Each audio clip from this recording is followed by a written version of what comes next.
Welcome to my new YouTube channel cartoon king Vinod में आपका स्वागत है गाइस। आज हम आपको दिखाएंगे हम कहाँ आए हैं।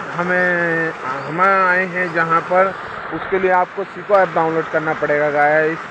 ये गाइस हमारी ट्यूबवेल है। ये देखिए गाइस, हम अपने खेत पर आए हुए हैं घूमने के लिए। यहाँ हम देखो आपको अपने गेहूँ में पानी चला रहे हैं। ये देखिए गाइस, ये हमारा ट्यूबवेल है।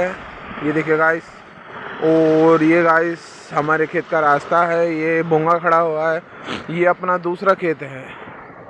उसके लिए आप देखो गाइस, आपको अच्छी लगती है तो वीडियो हमारी लाइक करना।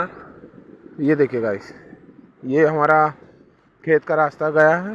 अगर वीडियो आपको अच्छी लगे तो लाइक करना, नहीं यारों की सब्सक्राइब जरूर कर देना भाई।